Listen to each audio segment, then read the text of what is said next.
اعوذ باللہ من الشیطان الرجیم بسم اللہ الرحمن الرحیم الطلاق مرتان فإمساكم بمعروف أو تسريح بإحسان ولا يحل لكم أن تأخذوا مما آتيتموهن شيئا إلا أن يخافا ألا يقيما حدود الله فإن خفتم ألا يقيما حدود الله فلا جناح عليهما فيما افتدت به تلك حدود الله فلا تعتدوها ومن يتعد حدود الله فأولئك هم الظالمون آمنت بالله صدق الله العظيم رب اشرح لي صدري ويسر لي امري واحلل عقدة من لساني يفقهوا قولي اللهم ارنا الحق حقا وارزقنا اتباعه وارنا الباطل باطلا وارزقنا اجتنابه آمین یا رب العالمین۔ دوستو اور بزرگوں، سورہ بقرہ آیت نمبر 229 آپ کے سامنے تلاوت کی ہے، اور یہ دوسرے پارے کا 13واں رکوع یہاں سے شروع ہوا۔ اس رکوع کا مضمون طلاق ہے، اور طلاق کا مضمون سورہ بقرہ میں 3 رکوعوں پر مشتمل ہے۔ پہلے رکوع میں طلاق کا اجمالی طور پر ذکر کیا گیا، یعنی طلاق کا خلاصہ بیان کر دیا گیا کہ اگر طلاق ہو تو اس کے بعد کیا حالات ہوتے ہیں اور کیسے آدمی نے ڈیل کرنا ہوتا ہے۔ لیکن اس رکوع میں کہ طلاق دینی کیسے ہے، کیسے تدریجاً اس کو دینا چاہیے تاکہ جو مسائل گھر آباد کرنے کے حوالے سے ہوں ان میں کوئی دشواری نہ ہو۔ اصل تدریجاً طلاق دینے کا مطلب یہ ہے کہ کسی نہ کسی طریقے سے صلح ہو جائے اور گھر آباد ہو جائے۔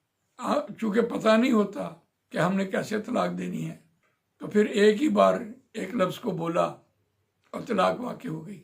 یقیناً یہ لفظ طلاق کا انسان کے اختیار میں ہے کہ اس نے ساری زندگی میں 3 بار بولنا ہے، خواہ وہ ایک ہی بار بول دے، خواہ وہ تدریجاً بولے۔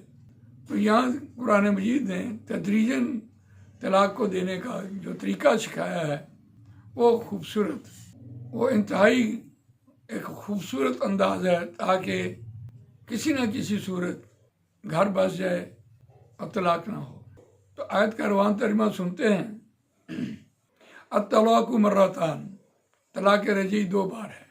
فإمساکم بمعروف، پس اگر طلاق دینے کے بعد، ایک طلاق دینے کے بعد اس کو روکنا ہے تو پھر بھی دستور کے مطابق رو، یعنی جیسے پہلے گزر بسر ہو رہی تھی، نان نفقہ چل رہا تھا، بالکل اسی طرح چلنا چاہیے۔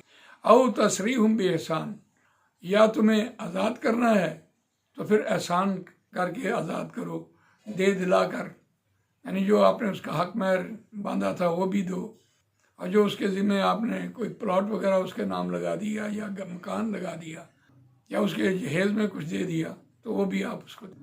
اب اس میں کوئی اختیار نہیں ہے کہ آپ نے اس کو طلاق دی ہے اور آپ نے اس کو دیتے وقت اس کا سارا سامان اپنے پاس رکھ لیا۔ وَلَا يَحِلُّ لَكُمْ أَن تَأْخُذُوا مِمَّا آتَيْتُمُوهُنَّ شَيْئًا، اور نہیں حلال واسطے تمہارے یہ کہ تم لے لو اس میں سے جو تم نے ان کو دے دیا کچھ بھی۔ اب ایک استثناء آئی ہے، إِلَّا أَن يَخَافَا أَلَّا يُقِيمَا حُدُودَ اللَّهِ، مگر یہ کہ تم دونوں ڈرو، یہ کہ تم دونوں اللہ کی حدوں کو قائم نہیں رکھ سکو گے۔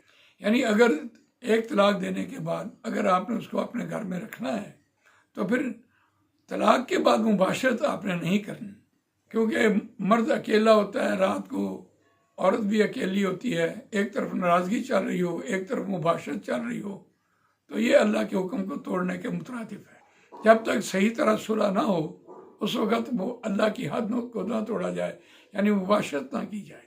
یہاں یہ مراد ہے کہ اللہ کی حد کو تم نے قائم رکھنا ہے، اور وہ بھی اس صورت میں کہ آپ نے اس کو اپنے گھر میں ایک طلاق دینے کے بعد اپنے بچوں کی پرورش کے لیے روک کے رکھا ہے، تو اس پر یہ احتیاط ہے کہ آپ نے اپنی بیوی کے پاس نہیں جانا۔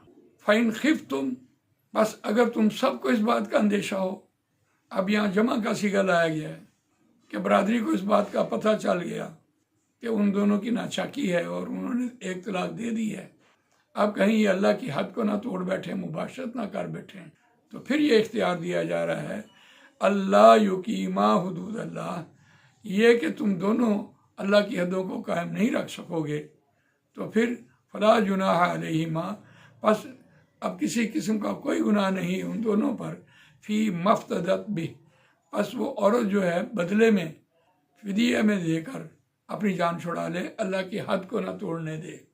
اور یہی حکم جو ہے یہ برادری پر بھی لاگو ہوتا ہے کہ برادری بھی ان کو اللہ کی حد توڑنے سے محفوظ رکھے، اور یہاں پھر بیوی کے پاس جو کچھ دیا ہے وہ دے دے، اس کو ہم کہتے ہیں کہ یہ خلا ہے، جو بیوی کوئی حق مہر بھی چھوڑے اور جہیز بھی چھوڑے، سب کچھ دے دلا کر فارغ ہو جائے تاکہ اللہ کی حد نہ ٹوٹے۔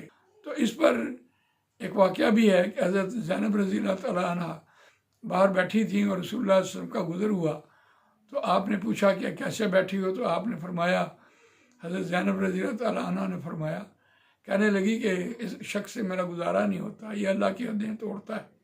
تو آپ نے فرمایا کہ تمہارے پاس کیا ہے، تم دے دلاؤ۔ تو انہوں نے کہا میرے پاس ایک باغ بھی ہے جو میں دے دوں گی۔ تو یہ اس کو کہتے ہیں خلا۔ تو یہ اس صورت میں ہے کہ اللہ کی حد نہ ٹوٹے۔ تلک حدود اللہ فلا تعتدوها، یہ اللہ کی حدیں ہیں، بس ان سے تجاوز نہ کرو، حد سے نہ بڑھو، ان کو نہ توڑو۔ ومن یتعد حدود اللہ فاولئک هم الظالمون، پس جو کوئی اللہ کی حدوں کو توڑے گا، حد تجاوز کرے گا، پس وہی لوگ ظالم ہیں۔